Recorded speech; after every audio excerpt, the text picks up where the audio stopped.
සුබ දවසක් වේවා හැමෝටම. ඔන්න ඉතින් අද අරගෙන ඇවිත් තියෙන්නේ පාන් වලින් හදන්න පුළුවන් මෙන්න මේ රසම රස කැරමල් පුඩින් එක හදන විදිහ. හරිම ලේසියෙන් හදාගන්න පුළුවන් මේ රසවත් පුඩින් එක හදන්නේ කොහොමද කියලා අපි බලමු. මුලින්ම මම පාන් පෙති 5ක් අරගෙන ඒ ටික මේ වගේ පොඩි කෑලි වලට කපා ගන්නවා. මේ තියෙන්නේ මම මේ විදිහට කපාගත්ත පාන් ටික. මම දැන් මේ ටික බ්ලෙන්ඩර් ජාර් එක අරගෙන ඒකට දාගන්නවා. ඊට පස්සේ කිරි පිටි දිය කරලා හදාගත්ත කිරි කෝප්පයක් මේකට එකතු කරගන්නවා.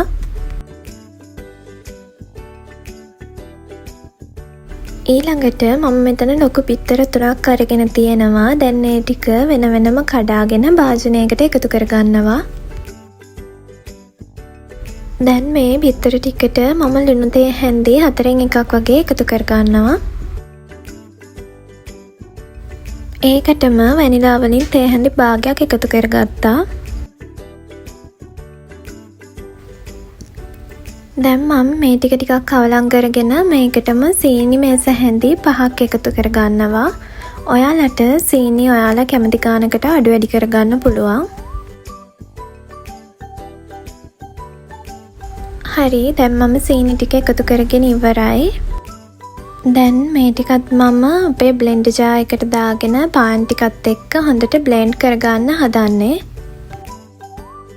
මේ තියෙන්නේ මේ විදිහට බ්ලෙන්ඩ් කරගත්තේ පුඩින් මිශ්‍රණය. මම දැන් මේ ටික පැත්තකින් තියලා අපේ කැරමල් එක හදාගන්න තමයි හදන්නේ. මුලින්ම මම පෑන් එකක් ලිපේ තියලා ඒකට සීනි මේස හැන්දි 2මාරක් වගේ දාගන්නවා. ඊළඟට මේ සීනි ටික ලස්සන දුඹුරු පාටකට හැරෙනකන් පොඩ්ඩක් හැන්දකින් එහා මෙහා කරගන්න. නැත්තම් සීනි ටික එක තැන කර වෙලා තිත්ත රසක් වගේ එකක් එනවා. හරි, අපේ සීනි ටික මේ වගේ ලස්සන දුඹුරු පාටකට එනකොට මම මේකට උණු වතුර ටිකක් එකතු කරගන්නවා. උණු වතුර මේස හැන්දි 4ක් වගේ දාගන්න. මේ වගේ බුබුලු දාගෙන එද්දී ලිප ඕෆ් කරලා තප්පර 30ක් වගේ හැඳි ගාගන්න. දැන් මම අපේ කැරමල් එක පුඩින් එක සෙට් කරගන්න භාජනයට මේ වගේ දාගන්නවා.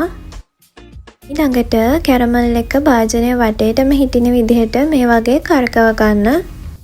බලන්නකෝ මේ කැරමල් එකේ පාට හරිම ලස්සනයි. ඊළඟට මම අපි හදාගත්තේ පුඩින් මිශ්‍රණය මේකට දාගන්නවා. දැන් මේක විනාඩි 30ක් 35ක් වගේ හොඳට ස්ටීම් කරගන්න ඕනි. වතුර ඇතුළට යන්නේ නැති වෙන්න හොඳට මේක වහලා ස්ටීම් කරගන්න. මේ තියෙන්නේ මේ විදිහට ස්ටීම් කරගත්තේ අපේ පාන් පුඩින් එක. ඔයාලා පුඩින් එකේ මැදට ටූත් පික් එකකින් පොඩ්ඩක් ඇනලා බලන්න ඒක තැම්බිලාද කියලා. හොඳ පිරිසිදුව ලස්සනට ගැලවිලා එනවා නම් පුඩින් එක හොඳට තැම්බිලා. මම දැන් මේ පුඩින් එක හොඳට නිවෙනකන් තියලා ෆ්‍රිජ් එකේ තියාගන්නවා.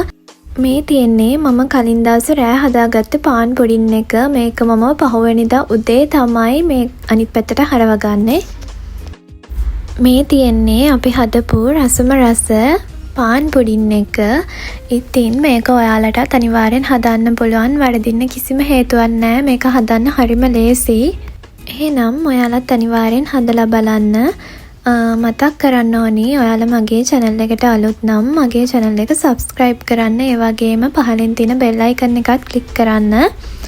ඔයාලට මොනවා හරි දැනගන්න දෙයක් තියෙනවා නම් පහලින් comment එකක් දාගෙන යන්න. එහෙනම් අලුත් වීඩියෝ එකකින් හම්බ වෙමු.